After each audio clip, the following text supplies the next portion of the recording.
This is Polk County Commissioner Neil Cumby. We're here near downtown Kathleen. It's November the 7th, 1990, and we're talking to Miss Hazel Galloway. This is a third tape we've done in a series we're calling the Polk County Pioneers. We're doing them for the Polk County Historical Library. Miss Galloway, they tell me that you are the oldest native in this area. That's right. How old are you? 88. I was born in 1902. Were you born in down in Lakeland Regional Medical Center? No. No. I was born at home. Born at home. The doctor come, and his name was Dr. Cunningham. Dr. Cunningham. How did Dr. Cunningham? What did he drive around? A Cadillac? Come to see you? No. He had a horse and buggy. Horse and buggy.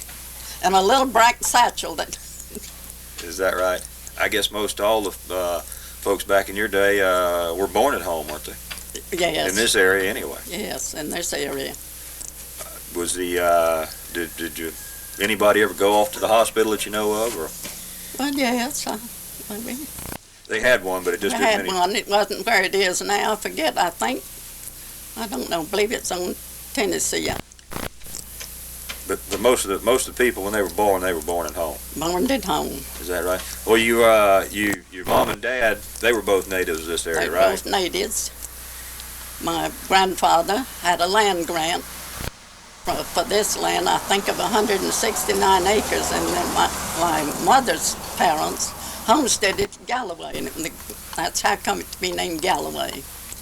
Well, and this Kathleen was named for my grandmother. Is that right? She was named. They first named it Catherine, and then they found they had a Saint Catherine, so that was a mix-up in the mail, and so they called it Kathleen. Isn't that something you were telling me that? And she was a native. She was a Rogers. She was Catherine Rogers. But they named Kathleen after her. Yes. Well, Mr. Plant gave him the right. He asked him that he told him he could name it. He named it for his wife. Now, Mr. Plant was the man that put the railroad through, right? Mr. Plant, And they named Plant City after him. And they named Plant City, yes. You were telling me that some of your folks came from Scotland. Yes. On my mother's side, she always said 7 brothers came over. Said they moved up to Pennsylvania and. They moved up to Pennsylvania, but they came down to South Carolina. And that's where most of those are buried, I guess. Oh, your granddaddy was he involved in the Civil War? Yes, I think so. I know one of them was my grandpa Prine was in the Indian War, it seems like. Yeah. I have a picture of him in there. But you were telling me earlier that you thought they'd come in around right after the Civil War into this area. Yes. How'd you folks earn a living when they? Well, farming and cattle. Farming and cattle. When the Prines came down, I think they had a lot of cattle, and I think they drove them down from South Carolina. And my great-grandmother, they've told me that she was a rich girl, born on a plantation in South Carolina, and she ran off with my grandfather. And they first came down to Georgia, but they come then on further down and settled near Fort Meade. And so he disinherited her, And so on his deathbed, she rode back horseback, side saddle, and he gave her 1 slave and $1,000. I'll be darned.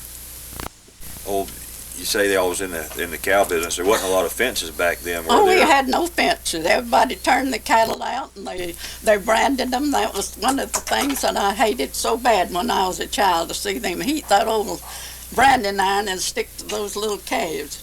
And the pig, the hogs, I think they marked them by the ears or something. Everybody had his mark. Earmarked the hogs.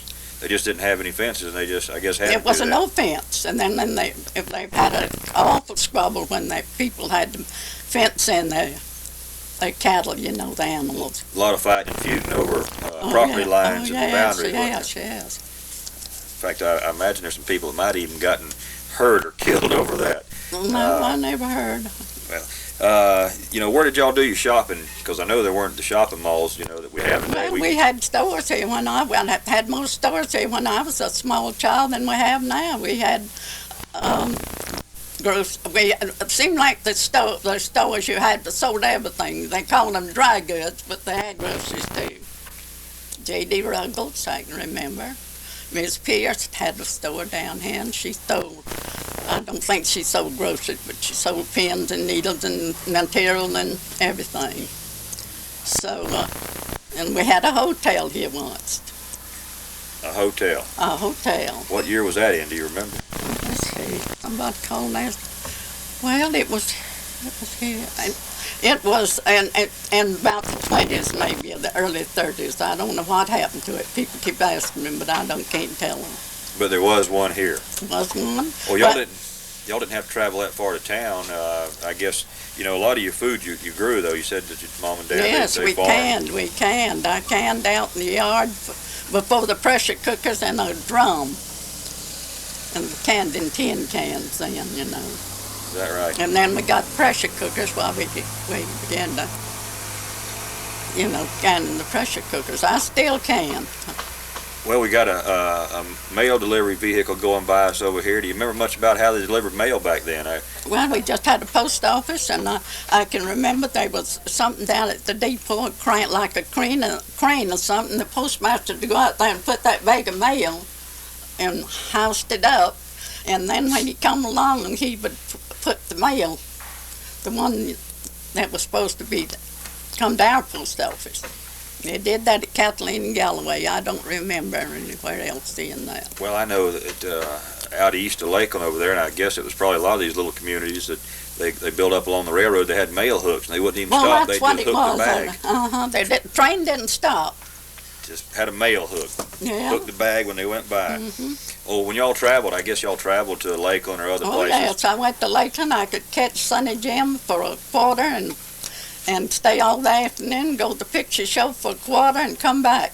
What was Sonny Jim? That was a train. We called it right? Sonny Jim. Sonny Jim. But it left Kathleen and well, took you it into came Lakeland? through. Yes, it come through and picked up passengers.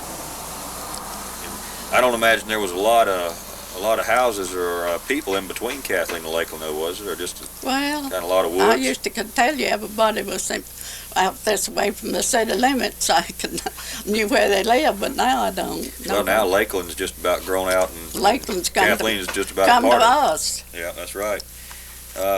What did you do? Do you remember as a child what y'all done for entertainment? I know you didn't have television. Yes. We went to cane grinding, and we had an old tin cup up there, and I think the juice was strained through a gunny sack, and everybody drank from that one old tin cup. And then we had chicken purloos, and we had box suppers, and once in a while we had a square dance. A lot of people, I guess, back then spent more time and were more musically inclined. They'd play fiddles and guitars and what have you, wouldn't they? Yes. I guess there was quite a bit of that around. Yes. Well, I know the church was a big part of people's lives back then. Oh, It seemed yes, like a the lot church bigger and the part than school, it is. nearly everything centered around that. Right. Did they have a lot of all-day Sunday sings and that kind of Yes, stuff? in Kathleen afternoon here? sings I can remember going to when I was a girl. Over at Mount Tabor, and maybe out at Bethel. All over the countryside Community. then. It was just a community thing. Well, churches, it just don't seem like that people have the time for them anymore. I guess there's too many other forms of entertainment, and I but guess they were a big part back then. Television, I guess, is taken. Oh, it's just a different world, different change. See, I've lived from the horse and buggy to the space age. Well, when you didn't take the train if you want to go to town, is that how you travel, was horse and buggy? I know you remember when there weren't any automobiles to speak of. I remember when I seen my first automobile. I must have been about 4, I guess. And my Uncle Lynn came with somebody from Bartow. They just had one in Bartow. But it wasn't long till people had them, And I remember going to, my grandmother lived at Clairville, and I don't remember going on the train but about twice before we had cars. Yeah.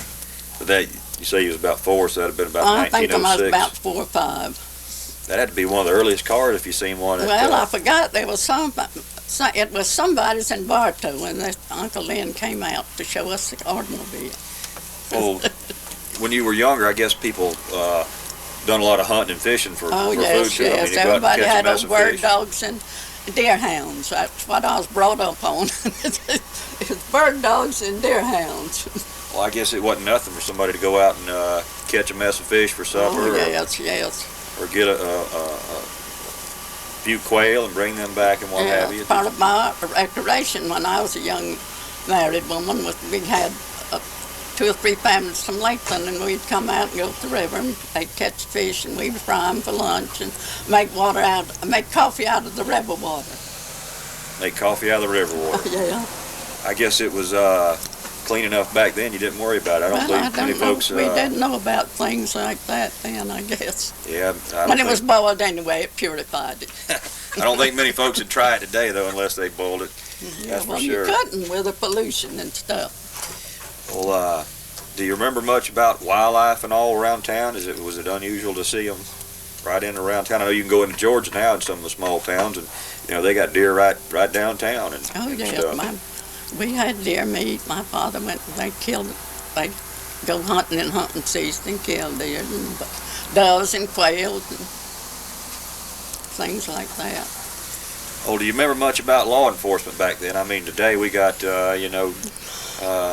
all kind of high-tech equipment and airplanes and helicopters. I don't imagine it was quite the same back then. No, just we had a sheriff. That's about all you've heard anything about was the top sheriff, the high sheriff. Well, did Kathleen have any law enforcement of its own? Well, we was incorporated one time. Kathleen was incorporated one time. Did you have a police station? Or? We had a jail. I don't remember a police station, but we had a jail. And I remember Mr. Compton was I don't know what you'd call him, but he did the arresting, when he. Yes, we think. He was the enforcer around here anyway. Yeah. We got so much traffic going by here. I guess we're going to be able to hear all this. Well, I know you've seen a lot of changes in your lifetime. Sure. Can you think of one that you dislike the most, and maybe one that you are the happiest to see? Well, I can't think of any. I've saw a lot of changes. Well, you came through the Depression. Do you? Oh yes, I came through the Depression. Tell us a little bit about how you remember that. Well, I remember we had plenty to eat because we was on the farm, but we didn't have any more money. Strawberries I can remember, was 6.5 cents a pint, and you just didn't put them up. You couldn't do it. But we had plenty of food, and we gave away bushels and bushels of food to people, that didn't have any. Well, you were, I guess, you were a grown woman in Depression days. Well, no. Yes. Right. It was about 1930, wasn't it, or 30? You'd been mid-20s then.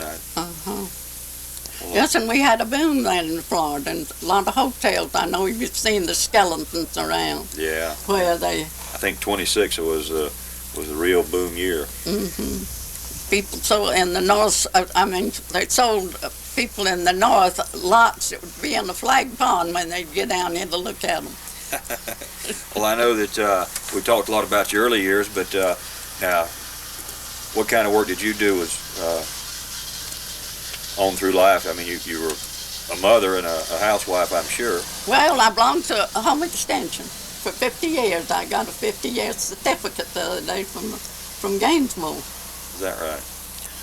And I think I must have belonged, but I guess that was what they kept record of. So I had a lot of good things. I went to council meetings. We went to achievement. And we met in our homes once a month.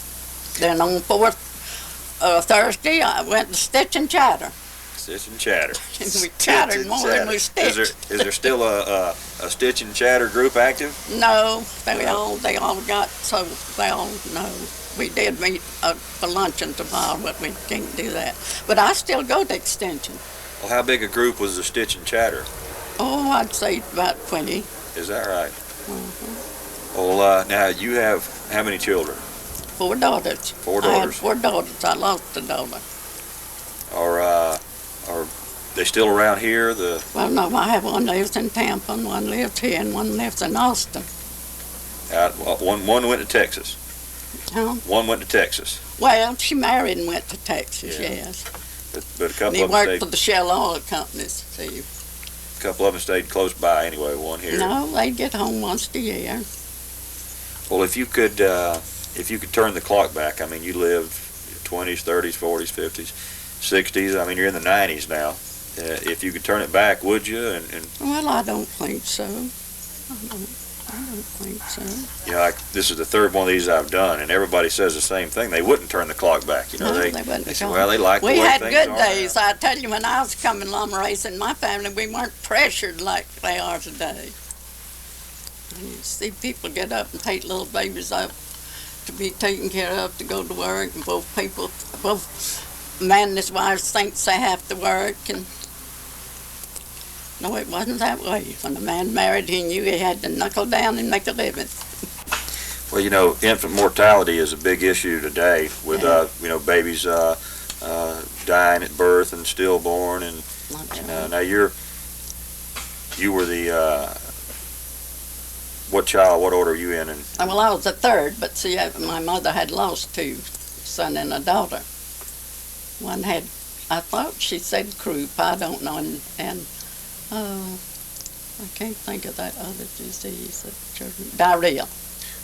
that wasn't, I mean, that was common. It wasn't just y'all's family. It happened. Oh, yeah, everybody, most lost children then, Just all over the community. all over the community, every family. Well, you know, when y'all done your cooking, you didn't have microwave ovens back then. No, I had a wood stove with what they call a reservoir on the side that you put the water in to heat.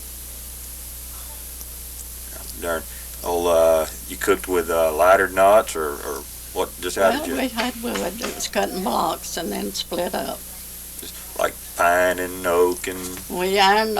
We heated the irons on the stove until we got gasoline irons. Well, did y'all?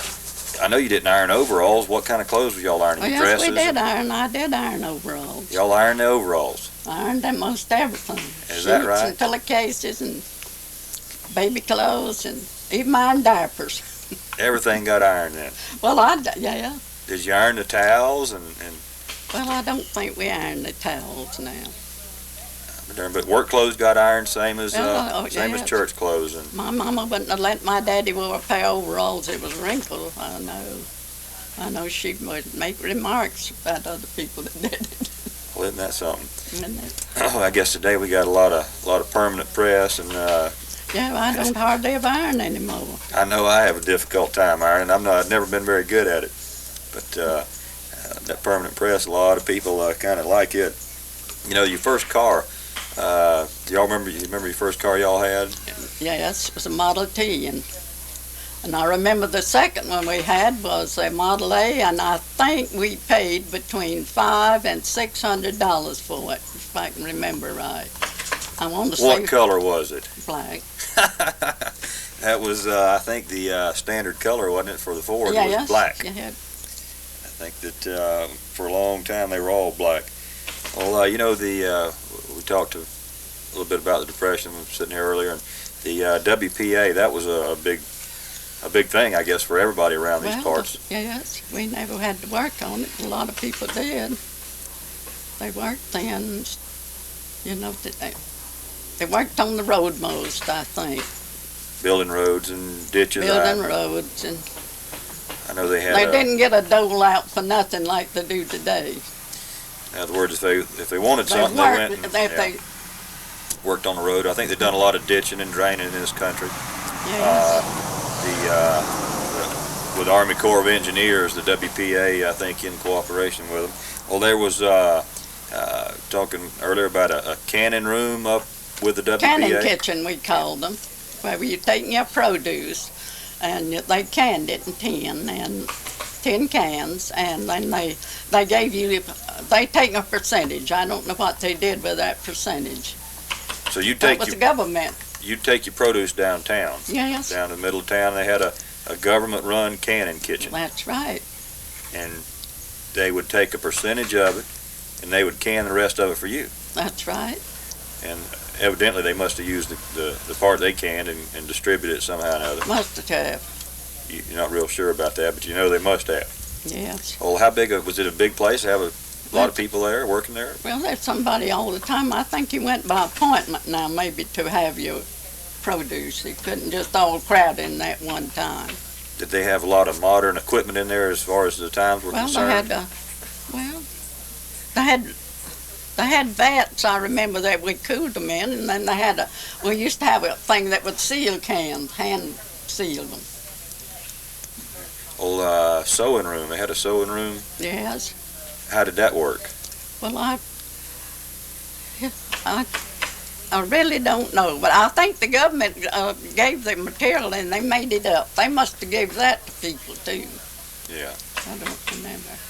Well, some people worked up there and they done some sewing. Well, and they were people, I guess, that needed it, just like WPA. See, the men. That was the ladies' part. Yeah. That was where they used the ladies. So the ladies come in and they done the sewing. They done and then the they give it sewing. to people that less fortunate, let's say. I guess so. I don't remember just what they done with the garments. Oh, tell me about the tornado that. Well, I was just a little girl, and it came along about 7, I think. And then that one man got killed. I remember it was like Hilda says over here, about the church bell and the cans of lard lodging in through the trees and all that. They never found the bell. Never found the bell. Well, you said you had a couple of daughters that went to college. Yes, I had one that went in 1938, I think she started. And she went on, she had what they call a dining room scholarship.